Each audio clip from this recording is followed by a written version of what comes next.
Audio Jungle.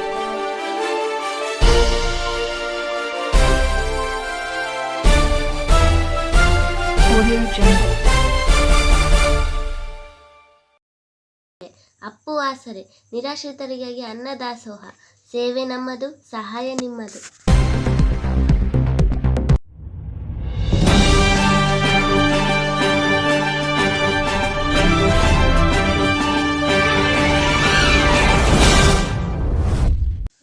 S ನಮಸ್ಕಾರ ವೀಕ್ಷಕರೇ, ಜನನಾಯಕ Appu T ವಾಹಿನಿಯ ಸಮಸ್ತ ವೀಕ್ಷಕ ಬಂಧುಗೆ ಸ್ವಾಗತ.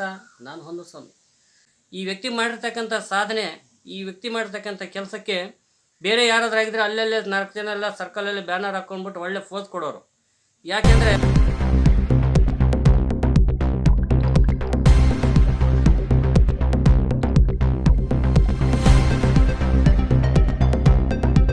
ಬಹುಶಃ ಕುರುಗೋಡು ಭಾಗದ ಗುತ್ತಿಗ್ನೂರು ಅನ್ನೋ ಒಂದು ಗ್ರಾಮಕ್ಕೆ ಬಂದಿದ್ದೀನಿ ಸ್ನೇಹಿತರೆ.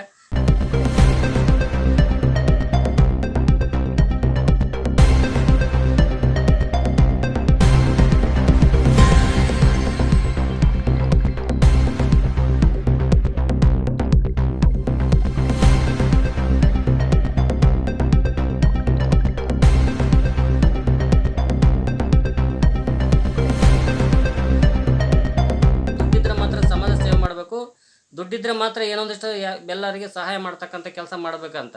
ಆದರೆ ಈ ವ್ಯಕ್ತಿ ಬರೀ ಜೋಬು ಖಾಲಿ ಕೈ ಆದರೂ ಕೂಡ ಈ ಏನು ತಾವು ಯೋಚನೆ ಮಾಡ್ತಕ್ಕಂಥ ಸಹಾಯ ಸಹಕಾರ ಕೊಡ್ತಕ್ಕಂಥ ಯೋಚನೆಗಳಿಗೇನು ಬರ ಇಲ್ಲ. ಇವತ್ತು ಧೈರ್ಯನೇ ಬಂಡವಾಳ ಮಾಡಿಕೊಂಡು ಈ ವ್ಯಕ್ತಿ ಬಹುಶಃ ಭಾಳಷ್ಟು ಶಿಕ್ಷಕರಿಗೆ ಅಥವಾ ಮಕ್ಕಳಿಗೆ ಮಾದರಿಯಾಗಿರ್ತಕ್ಕಂಥದ್ದು. ಆದರೂ ಕೂಡ ಇವತ್ತು ನನ್ನಿಂದ ಏನಿಲ್ಲ ಸರ್, ಎಲ್ಲ ಒಂದಿಷ್ಟು ನಮ್ಮ ಗುರುಗಳಿದ್ದಾರೆ, ಅವರ ಮಾರ್ಗದರ್ಶನ ಅಂತಕ್ಕಂಥ ವ್ಯಕ್ತಿ.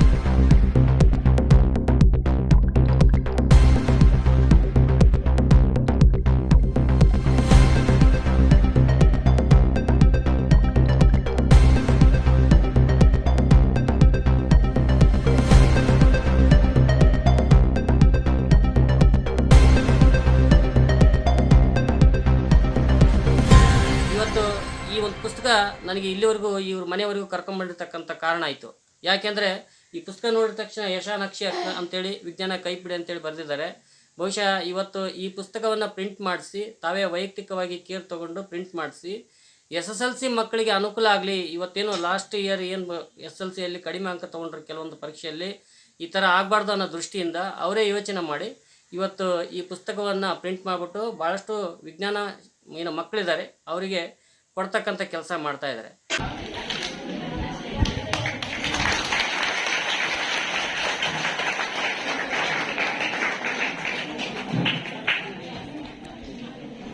ಹಿಂದ್ಗಡೆ ಕೂಡ ಈ ಒಂದು ಬಸವರಾಜ್ ಅವರ ತಂಗಿಯ ಒಂದು ಭಾವಚಿತ್ರ ಇದು. ಬಹುಶಃ ತುಂಬಾ ಬೇಜಾರಾಗತ್ತೆ ಹೇಳಲಿಕ್ಕೆ ಕೂಡ.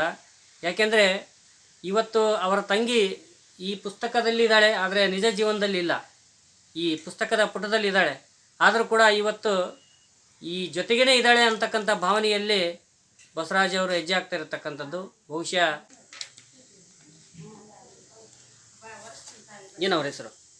ಪೂಜಾ ಅಂತ ಹೇಳಿ. ಹಾಂ, ಏನು ಓದಿದ್ರು ಅವರು? ಸೆಕೆಂಡ್ PUC ಇಲ್ಲ ಸರ್, ಅದಕ್ಕೆ ಎಕ್ಸ್ಪೈರ್ ಆದ. ಏನಾಗಿತ್ತು ಅವ್ರಿಗೆ? ಕೋವಿಡ್ ಟೈಮಲ್ಲಿ LOVPಯಿಂದ ತಿಳ್ಕೊಂಡು. ಹಾಂ ಹಾಂ ಹಾಂ. ಯಾಕೆ ಅದನ್ನ ಪುಸ್ತಕದಲ್ಲಿ ಹಾಕಿದರೆ? ಏನೋ ಒಂದು ನೆನಪು ಸರ್, ಇಲ್ಲಿವರೆಗೂ ಅವಳು ನಮ್ಮ ಜೊತೆನೇ ಇದ್ದಾಳೆ ಅನ್ನೋ ಒಂದು ಅವನಲ್ಲೇ ನಾವು ಬದುಕ್ತಿದ್ದೇವೆ. ಹಾಗಾಗಿ ಅವಳಿಗೆ ಈ ಪುಸ್ತಕ ಅರ್ಪಣೆ ಮಾಡಬೇಕು ಅಂತ ನನ್ನ ಮನಸ್ಸಲ್ಲಿತ್ತು. ಹಾಗಾಗಿ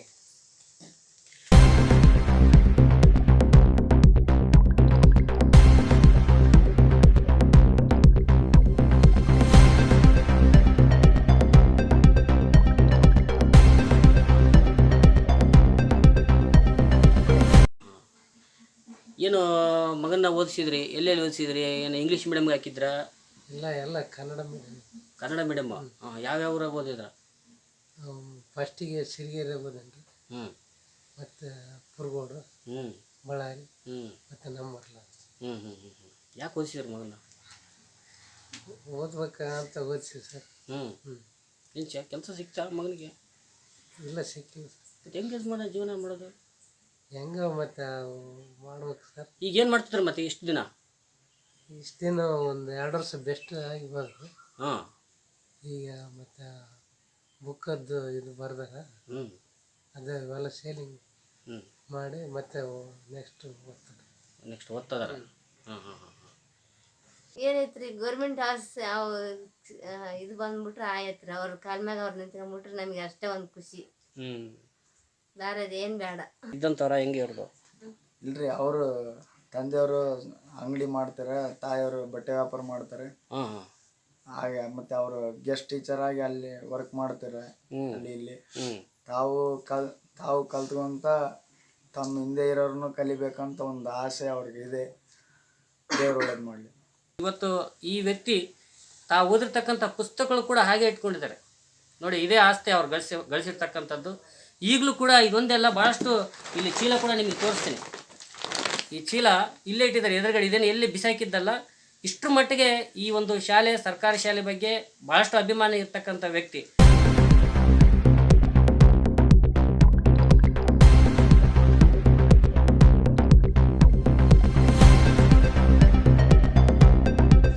ಈ ಪುಸ್ತಕನ ಶಾಲೆಯಲ್ಲಿ ಕೊಡ್ತಾ ಇದ್ದಾರಾ? ಬಂದು ಯಾರು ಕೊಟ್ಟರು?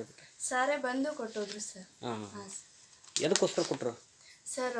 ವಿಜ್ಞಾನದಲ್ಲಿ ಬಹಳ ಇಂದು ವರ್ಷ ಎಲ್ಲ ಆಗೆಲ್ಲ ಕಡಿಮೆ ಸ್ಕೋರ್ ಎಲ್ಲ ಮಾಡಿದ್ದಾರೆ ಸರ್. ಇನ್ನು ಮುಂದೆ ಆ ಸಾರೇ ಓನಾಗಿ ಬುಕ್ ಮಾಡಿದ್ದಾರೆ ಸರ್. ಅದನ್ನು ನಾವು ಓದಿದರೆ ಅರ್ಥ ಮಾಡ್ಕೊಬೋದು, ಈಸಿಯಾಗಿ ಕಲಿಬೋದು. ಹಾಗೆ ಮತ್ತೆ ಏನಾದರೂ ಡೌಟ್ಸ್ ಇದ್ದರೆ ಸರ್ ಕೇಳ್ರಿ ಅಂತ ಹೇಳ್ತಾರೆ. ಇನ್ನು ಮುಂದೆ ನಮಗೆ ವಿಜ್ಞಾನ ಈಸಿ ಆಗುತ್ತೆ, ಹೈಯೆಸ್ಟ್ ಸ್ಕೋರ್ ಮಾಡ್ಬೋದು ಅಂತೇಳಿ ಅರ್ಥಪೂರ್ಣವಾಗಿ ಸರ್ ಬರೆದಿದ್ದಾರೆ. ಈಸಿಯಾಗಿ ನಾವು ಓದ್ಕೊಬೋದು, ಓದಿದಷ್ಟೇ ಅರ್ಥ ಆಗುತ್ತೆ. ಇದು ನಾವು ಓದಿದ್ದೆ ನಾನು ಸೈನ್ಸ್ನಲ್ಲಿ 90 ಬಂದು ನನಗೆ. ಏನು ಅನ್ಸುತ್ತೆ ನೋಡಿದ್ರೆ? ಅದೇ ಸರ್, ತುಂಬ ವಿಶ್ಲೇಷಣವಾಗಿದೆ ಪುಸ್ತಕ.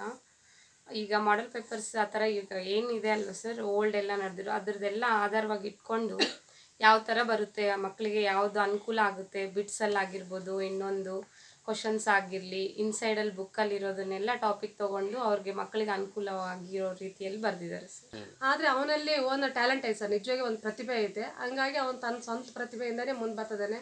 ಏನು ಫ್ಯಾಮಿಲಿ ಆದರೂ ಕೂಡ ಏನು ಸರ್ ಚೆನ್ನಾಗಿ ಓದು ಮಾಡಂತ ಹೇಳ್ಬೋದು. ನಮ್ಮನೇಲಿ ಯಾರು ಅಷ್ಟೊಂದೆಲ್ಲ ಚೆನ್ನಾಗಿ ಓದಿದ್ರೆ ಯಾರೂ ಇಲ್ಲ ಸರ್, ಯಾರೂ ಇಲ್ಲ ಅವ್ನಿಗೆ ಸಪೋರ್ಟ್ ಮಾಡೋಕೆ. ಅವ್ನು ಏನಂದರೆ ತಮ್ಮ ಸ್ಕೂಲಲ್ಲಿ ಕಲ್ತಿರೋದು ತನ್ನ ಒಂದು ಸ್ವಂತ ಏನು ಟ್ಯಾಲೆಂಟ್ ಇದೆಯಲ್ಲ ಅದ್ರ ಮೇಲೆ ಅವ್ನು ಈ ಥರ ಬುಕ್ ಎಲ್ಲ ಬರೆಯೋಕ್ಕೆ ಕಾರಣ ಇದೆ. ಅವನು ಎಷ್ಟೋ ಸತಿ ನನ್ನ ಕಾಲೇಜನ್ನು ಮಿಸ್ ಮಾಡ್ಕೊಂಡು ಬಂದು ತನ್ನ ಆಂತರಿಕ ಅಂಕಗಳನ್ನು ಕೂಡ ಕಳ್ಕೊಂಡಾನೆ. ಏನು ಇಂಟರ್ನಲ್ ಮಾರ್ಕ್ಸ್ ಅಂತೇಳಿ ಹೇಳ್ತೀವಲ್ಲ, ಅದನ್ನು ಕಳ್ಕೊಂಡು ರಜೆ ಹಾಕಿ ಬಂದು ಮಕ್ಕಳಿಗೋಸ್ಕರನೇ ಎಷ್ಟೋ ಕ್ಲಾಸ್ಗಳನ್ನು ತಗೊಂಡಿದ್ದೆ, ಇನ್ನು ವಿದ್ಯಾರ್ಥಿ ಜೀವನದಲ್ಲಿ ಇರಬೇಕಾದ್ರೆ. ಹಾಗಾಗಿ ಭಾಳಷ್ಟು ಉತ್ತಮ ಕಾರ್ಯಗಳನ್ನು ಮಾಡೋಕೆ ಅವಾಗಿಂದನೇ ಹವಣಿಸ್ತಿದ್ದ ಅವನು. ಭಾಳಷ್ಟು ಮಕ್ಕಳು ಅಲ್ಲಿಂದನೇ ಅವನ್ನ ಶಿಕ್ಷಕ ಅಂತ ಒಪ್ಕೊಳ್ಳೋಕೆ ಶುರು ಮಾಡಿದ್ರು, ಇನ್ನು ವಿದ್ಯಾರ್ಥಿ ಜೀವನದಲ್ಲೇ ಶಿಕ್ಷಕ ಅಂತ ಒಪ್ಕೊಳ್ಳೋಕೆ ಶುರು ಮಾಡಿದ್ರು. ಅದಾದಮೇಲೆ BEd ಕಂಪ್ಲೀಟ್ ಮಾಡ್ದ. ಅದಾದಮೇಲೆ ಇದೇ ನಾ ಓದಿದಂಥ ಶಾಲೆ, ಸರ್ಕಾರಿ ಪ್ರೌಢಶಾಲೆ ಗುತ್ತಿಗ್ನೂರಿನಲ್ಲೇ ವಿಜ್ಞಾನ ಅತಿ ಶಿಕ್ಷಕನಾಗಿ ಕೆಲಸವನ್ನು ಮಾಡ್ದ. ಭಾಳಷ್ಟು ಎಲ್ಲ ಮುಖ್ಯ ಗುರುಗಳಿಂದ ಮತ್ತು ಅಲ್ಲಿರುವಂಥ ಸಹ ಶಿಕ್ಷಕರಿಂದ ಎಲ್ಲರಿಂದ ಕೂಡ ಮೆಚ್ಚುಗೆಯನ್ನು ಗಳಿಸ್ದ. ಬಸವರಾಜ್ ಪಟ್ಟಣ ಶೆಟ್ಟಿ ಅಂತಂದರೆ ಸುಮ್ಮನೆ ಎಲ್ಲರಂತೆ ನಾರ್ಮಲ್ ಆಗಿ ಸಾಮಾನ್ಯ ಶಿಕ್ಷಕರಂತೆ ಅಲ್ಲ, ಎಲ್ಲದನ್ನು ಕೂಡ ತನಗೆ ಪರಿಪೂರ್ಣವಾಗಿ ಮಾಡಬೇಕು ಅಂತೇಳಿ ಅನ್ಕೊಳ್ತಾನೆ. ನಾವೆಷ್ಟು ಒಬ್ಬ ಕಾಯಂ ಶಿಕ್ಷಕರಾಗಿ ಎಫರ್ಟ್ ಹಾಕ್ತೀವೋ ನಮಗಿಂತ ಹೆಚ್ಚಿನ ಎಫರ್ಟ್ ಹಾಕಿ ಮಾಡ್ತಾನೆ. ವರ್ಕೋಹಾಲಿಕ್ ಹುಡುಗ ಅಂತ ಎಲ್ಲ ಕಡೆನೂ ಕೂಡ ಪ್ರಶಂಸೆಯನ್ನು ಗಳಿಸ್ತಾ. ಮೊನ್ನೆ ಪುಸ್ತಕ ಬಿಡುಗಡೆ ಆಯಿತು, ಯಶಾನಕ್ಷೆ ಅನ್ನೋ ಒಂದು ಪುಸ್ತಕ ಸರ್ಕಾರಿ ಪ್ರೌಢಶಾಲೆ ಗುತ್ತಿಗ್ನೂರಿನಲ್ಲಿ. ಭಾಳಷ್ಟು ಜನ ಅಲ್ಲಿಗೆ ಆಗಮಿಸಿದ್ರು. ಆ ಶಾಲೆಯ ಮುಖ್ಯ ಗುರುಗಳು, ಅಲ್ಲಿನ ಸಹ ಶಿಕ್ಷಕರು, ಮತ್ತು ಸಹ ಪ್ರಶಾಲೆ ಗುತ್ತಿಗನವರು, ಅಲ್ಲಿನ HM ಮತ್ತು ಅಕ್ಕಪಕ್ಕದ ಶಾಲೆಯ HMಗಳು. ಅದಾದಮೇಲೆ ಇನ್ನೊಂದು ಶಾಲೆ ಹೊನ್ನಳ್ಳಿಯಲ್ಲಿ ಕೂಡ ಅತಿಥಿ ಶಿಕ್ಷಕನಾಗಿ ಕಾರ್ಯವನ್ನು ನಿರ್ವಹಿಸಿದ ಅಲೆಯ ಶಾಲೆಯ ಒಬ್ಬ ಮುಖ್ಯ ಗುರುಗಳು ಮತ್ತು ಸಹ ಶಿಕ್ಷಕರು ಮತ್ತು ಶಾಂತಿನಗರದಿಂದನೂ ಕೂಡ ಬಂದಿದ್ದರು. ಕೇವಲ ಒಂದು 2-3 ವರ್ಷಗಳಲ್ಲೇ ಕೇವಲ ಅತಿಥಿ ಶಿಕ್ಷಕ ಅಂತ ಅನ್ನಿಸ್ಕೊಂಡು ಕೂಡ ಇಷ್ಟೆಲ್ಲರ ಒಂದು ಪ್ರೀತಿ, ಸಹಕಾರ, ವಿಶ್ವಾಸ ಅದೆಲ್ಲ ಗಳಿಸಿದ್ದು ಕೂಡ ಕೇವಲ ಆತನ ಒಂದು ಜ್ಞಾನದಿಂದ, ಜೊತೆಗೆ ಅವನ ಸರಳತೆಯಿಂದ. ಅವನ ಜ್ಞಾನ ಮತ್ತು ಅವನ ಸರಳತೆಯಿಂದ ಇಷ್ಟು ಜನನ ಇಷ್ಟು ಕಡಿಮೆ ಅವಧಿಯಲ್ಲಿ ಅವನು ಗಳಿಸಿದ್ದಾನೆ ಅಂತಂದರೆ ಭವಿಷ್ಯದಲ್ಲಿ ಇನ್ನೂ ಉತ್ತಮವಾದಂಥ ಒಂದು ಪ್ರಶಂಸೆ, ಮನ್ನಣೆ ಮತ್ತು ಯಶಸ್ಸು ಅವನಿಗೆ ಸಿಗೋದ್ರಲ್ಲಿ ಸಂದೇಹವೇ ಇಲ್ಲ ಅಂತ ನನ್ನ ಒಂದು ಭಾವನೆ.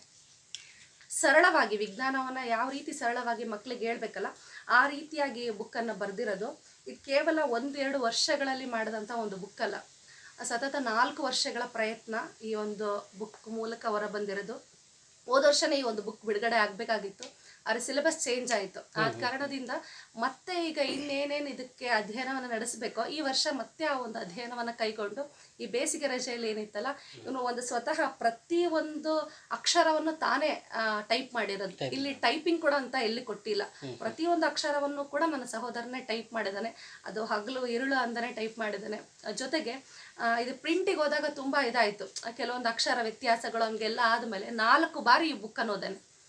ಪ್ರತಿ ಬಾರಿ ಕೂಡ ಒಂದ್ಸತಿ ಪೆನ್ಸಿಲಲ್ಲಿ ಮಾರ್ಕ್ ಮಾಡಿ ಕಳಿಸಿದ್ರೆ ಮತ್ತೆ ಅದೇ ತಪ್ಪುಗಳು ಬಂತು. ಮತ್ತೆ ಅಕ್ಕ ಈ ಸತಿ ನಾನು ರೆಡ್ ಪೆನ್ನಲ್ಲಿ ಮಾರ್ಕ್ ಮಾಡಿ ಕಳಿಸ್ತೀನಿ, ಈ ಸತಿ ಏನೋ ದೋಷಗಳು ಬರಲ್ಲ ಅಂತೇಳಿ ಎಲ್ಲ ಹೇಳಿ ಮತ್ತೆ ಒಂದು 4 ಬಾರಿ ಈ ಬುಕ್ಕನ್ನು ತಿದ್ದುಪಡಿ ಮಾಡಿ ಮತ್ತೆ ಅಂತಿಮ ಪ್ರತಿಯನ್ನು ಹೊರಗಡೆ ತಂದಿರೋದು. ಭಾಳಷ್ಟು ಶ್ರಮ ಐತೆ ಇದರಿಂದ. ಜೊತೆಗೆ ಕೇವಲ ಪ್ರಶ್ನೆ ಉತ್ತರ ಆ ರೀತಿ ನೀಡುವಂಥ ಒಂದು ಗೈಡು ಕೈಪಿಡಿನೋ ಅಲ್ಲ, ಮಕ್ಕಳಿಗೆ ಒಂದು ವಿಜ್ಞಾನ ವಿಷಯವನ್ನು ಸಂಪೂರ್ಣವಾಗಿ ಈಗ ನಾವು 20 ಆಂತರಿಕ ಅಂಕಗಳ ಜೊತೆಗೆ 80 ಏನು ಅಂಕಗಳೇ ಇರ್ತಾವಲ್ಲ ನಮಗೆ ರೈಟಿಂಗಿಗೆ, ಆ 80ಕ್ಕೆ 80 ಸುಲಭವಾಗಿ ಗಳಿಸ್ಬೋದು. ಈ ಬುಕ್ಕವನ್ನು ಕೇವಲ ನೀವು ಓದ್ಬಿಟ್ರೆ ಸಾಕು, ಅಷ್ಟರ ಮಟ್ಟಿಗೆ ನಿಮ್ಮನ್ನು ಒಂದು ಫೈನಲ್ ಎಕ್ಸಾಮ್ಗೆ ಸಿದ್ಧತೆಯನ್ನು ಮಾಡುತ್ತೆ. ಇಲ್ಲ ಸರ್, ಏನು ಹೇಳ್ತೀನಿ ಅಂತಂದರೆ is A good hard worker sir. ನಮ್ಮ ಮನೇಲೆ ಓದ್ತಿದ್ದ, ಬಟ್ ಪುಸ್ತಕ ಬರೀತಾನಂತ ನನಗೆ ಐಡಿಯಾ ಇರಲಿಲ್ಲ ಸರ್. ನಾನು ಆ ಕವರಿಂಗ್ ಪೇಜ್ ಮಾಡಿದಂತನೂ ನಮ್ಮ ಫ್ರೆಂಡ್ ಸರ್ ಬಸವರಾಜ್ ಅಂತೇಳಿ, ಅವ್ರ ಹೆಸರು ಬಸವರಾಜ್. ಆ ಕವರಿಂಗ್ ಪೇಜ್ ಮಾಡಿದಂಥದ್ದು ಮಾಹಿತಿ ಕೇಳ್ದ, ಅವಾಗ ಗೊತ್ತಾಗಿದೆ ಸರ್ ನನಗೆ ಪುಸ್ತಕ ಬರೀತಿದ್ದಾನಂತ. ಅಲ್ಲಿವರೆಗೂ ನನಗೆ ಪುಸ್ತಕ ಬರೀತಿದ್ದಾನಂತ ನನಗೆ ಐಡಿಯಾ ಇಲ್ಲ ಸರ್. ಬಟ್ ಒಳ್ಳೆ ವರ್ಕ್ ಸರ್. ಯಾಕಂದರೆ ಅದೇ ಅವರು ಇಂಟರ್ವ್ಯೂಲೆಲ್ಲ ಹೇಳ್ತಿದ್ರಲ್ಲ ಸರ್, ಬಡ ಮಕ್ಕಳಿಗೆ ಹೆಲ್ಪ್ ಆಗಲಿ ಅಂತಂದು. ಆ ಉದ್ದೇಶ ಚೆನ್ನಾಗಿದೆ, ಆ ಪುಸ್ತಕನ ಚೆನ್ನಾಗಿ ಬಳಸ್ಕೊಳ್ಳಿ ಅಂತಂದು ನನ್ನ ಆಶಿಸ್ತೀನಿ ಸರ್. ಕಷ್ಟ ಇದ್ದಿದ್ದೆ ಸರ್, ಆದರೆ ಯಾವತ್ತೂ ನನಗೇನು ಕೊರತೆ ಮಾಡಿಲ್ಲ ಸರ್ ಅವರು. ನಾನು ಓದ್ತೀನಿ ಅಂತಂದರೆ ಯಾವತ್ತು ಬೇಡ ಅಂತೇಳಿ ಯಾವತ್ತು ಡಿಮೋಟಿವೇಟ್ ಮಾಡಿದವರಲ್ಲ. ನೀನೇ ಓದು, ನಮ್ಮ ಬೆಂಬಲ ಇರುತ್ತೆ ಅಂತ. ಆಮೇಲೆ ನಮ್ಮ ಚಿಕ್ಕಪ್ಪ, ನಮ್ಮ ಮಾಮ, ನಮ್ಮ ಚಿಕ್ಕಮ್ಮ ಅವ್ರನ್ನ ಮರೆಯೋಂಗಿಲ್ಲ. ಯಾಕಂದರೆ ಎಷ್ಟೋ ಸಮಯದಲ್ಲಿ ನಮ್ಮ ತಂದೆ ತಾಯಿ ಹತ್ರ ಫೀಸ್ ಕಟ್ಟೋಕ್ಕಿಲ್ಲ ಅಂದರೆ ಅವರೇ ಕಟ್ಟಿ ನನ್ನನ್ನು ಓದಿಸ್ತಾರೆ. ಹಾಗಾಗಿ ಓದೋದಕ್ಕೆ ಯಾವತ್ತೂ ನನಗೇನು ಕೊರತೆ ಮಾಡಿಲ್ಲ ನಮ್ಮ ತಂದೆ ತಾಯಿ. ದುಡ್ಡಿಲ್ಲ ಅಂದ್ರೂ ಯಾರ ಹತ್ರ ಆದರೂ ಇಸ್ಕೊಟ್ಟು ಓದಿಸಿದ್ದಾರೆ. ಕೆಲವೊಂದು ವ್ಯಕ್ತಿಗಳಿಂದ ಪಡಿತೀವಿ ಅನ್ನೋದಕ್ಕೆ ಕೆಲವೊಂದು ವಿಷಯಗಳನ್ನ ನಮ್ಮ ಅಕ್ಕಯಿಂದ ನಾನು ಅಳವಡಿಸ್ಕೊಂಡಿದ್ದೀನಿ. ಯಾವಾಗಲೂ ನನಗೆ ನನ್ನ ಬೆನ್ನೆಲುಬು ಅಂತಲೇ ಹೇಳ್ಬೋದು. ಪ್ರತಿಯೊಂದು ವಿಚಾರಕ್ಕೂ ಬೆಂತಟ್ಟಿ ನನಗೆ ಪ್ರೋತ್ಸಾಹ ಮಾಡ್ತಾ, ಪ್ರತಿಯೊಂದು ವಿಚಾರದಲ್ಲೂ ನಾನು ಏನಾದರೂ ಮಾಡ್ತಿದ್ದೀನಿ ಅಂದ್ರೆ ಅದಕ್ಕೆ ಮಾರ್ಗದರ್ಶನ ನೀಡಿ ಪ್ರತಿ ಬಾರಿನೂ ನನ್ನ ಜೊತೆ ಇರೋವಂಥವ್ರು ನಮ್ಮ ಅಕ್ಕ. ಯಾವಾಗಲೂ ನಾನು ಅಕ್ಕಿನ ಮರೆಯಲ್ಲ. ಯಾಕಂತಂದರೆ ಈಗ ಒಂದು